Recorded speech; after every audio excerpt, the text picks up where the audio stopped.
Game 2 of the semifinals between Ateneo and NU this coming Thursday at 2 p.m. right here on NBN. Make sure to watch that. Rina Villamor now with the latest from the sidelines. Rina. Yes, guys, here's an update about Jovelyn Gonzaga. Well, it's really not a thigh injury, but it's more of like a calf strain, as Noel mentioned earlier. But there's a little pain also on her left thigh. But with all eagerness, she told me that she will still fight with the team. Now, certainly, it's not only the chocolates that the players are munching on the other earlier, keeping them alive, but more importantly, their coach, who never fails to encourage them to extend the semis. Now, they have to contribute and do not rely only on one player and show fire in this game. That's you guys. That was a lot of fire shown there by Aiza Maizo. Yan ang missing ingredient ngayon dito ni Roger Mantuela. Get Aiza Maizo involved. Ano ba natural position ni Aiza? Open? Middle, di ba? Trying to think. I forgot. But if you were the coach, where would you put Aiza? I put her in the middle. Yeah, middle talaga would make such excellent sense right here. Ingpit goes to Orendain. But I'd go more to her. I'd give her more steps. Right. Like this one. And that will stop with another point here for St. Lasal. And they're on the rally back. And the crowd is now awake. Well, they want to see a match here. They want to see Lasal come back and fight. Gonzaga on the serve. Benting. Makatuno. Maizo. And that is what Aiza Maizo needs to do to lift this team. That's right, and she really brings the crowd with her. You know, right. Again, we were saying earlier, she has a lot of a huge fan base. And it's obvious with the 3 kills that she made, the crowd biglang nabuhayan. And she's the one signaling the plays right now also for St. Lasal. Here comes Ingpit. And Orendain is turned back that time by Laporte. Oh, too near the net. And 6 stop at last of attacking. Take that Orendain. Lead is down to 3. So that is 4 straight points now since the technical timeout for St. Lasal. Benting. Makatuno for Soriano, who just drops it into that big hole. Well, LaSalle still needs to be more aggressive in terms of coverage. They can't just watch Aiza Maizo. Danila, Ingpit. Back set now for Maizo, goes wide. So 10-5 after all that headway gained by St. Lasal. The lead is ballooned once again for Adamson. Pao Soriano. Ingpit, quick set for Orendain. Maizo on the second ball again. And Vic is now starting to get alarmed that no one's helping her. Yeah, sorry, like give Kinlog some And look at this, an early timeout for Adamson. This is rare. Let's listen in. Huwag ka nagpahinga, touch na natin. Pagbalas siya na sabi ko eh. Ang kulit eh. Oy!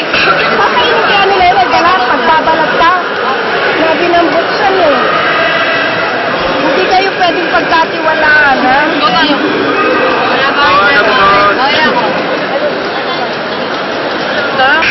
Okay, tama na yun.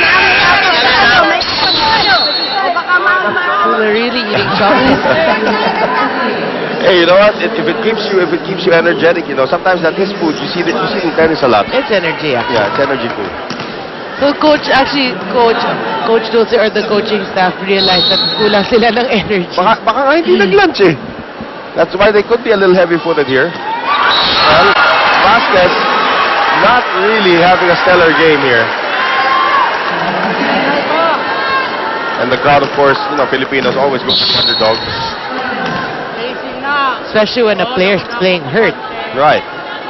And Aiza Maizo is on the same team. Bautista punching it across. Jansson is there. Ingpit on the setup for Aiza Maizo. She is now making her presence felt for St. Lasal. Angelica Kinlog will not be able to sleep tonight. Or siya nag-post. Down to 2. Vasquez. Makatuno. Oh, wow. Mikmik Laporte gets it back. What a timely, quick set by Makatuno. And now Mikmik has to rally the troops. And after that, Mikmik was a former head coach here. Hingpit on the back set for Maizo, who used the right hand. Everything is working for Aiza Maizo. Kanan na ginamit niya ron. Look at this. Talk about being amphibious. I mean ambidextrous. Right hand. That really surprised the defense of Adamson. Maizo now going to her patented serve, not just standing up and serving. Benting through Aplaska and Hingpit. Did you see the power generated there by the captain of Adamson? That's right. You saw it coming with her approach. You know, she really wanted it. Laporte. Orendain. Hingpit. Quick set, Danila. Beautifully done by St. Lasal. We were saying Danila is an unmarked player, but she's really performing well for Lasal. She's actually been with this team the longest. Sila dalawa ni Kaya have been with this team from the very start. Speaking of Kaya Plaska, there's her serve, and Vasquez had to scramble for that again. Benting off the block. That's just really intelligent volleyball by Angela Benting.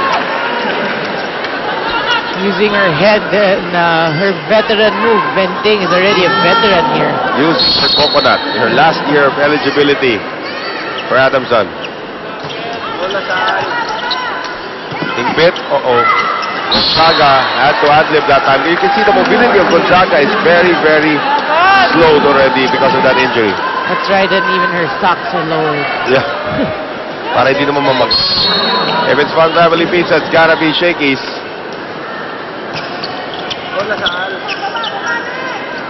Here is the attack by Danila. Maizo. Benting. Oh, great block that time. Good coverage as well.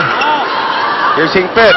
Going to Gonzaga. Oh, and that one did not drop in. Yes, it did. That's right. The linesman quick to react and quick to signal it in. So 15 to 10. Angelica Strong to serve.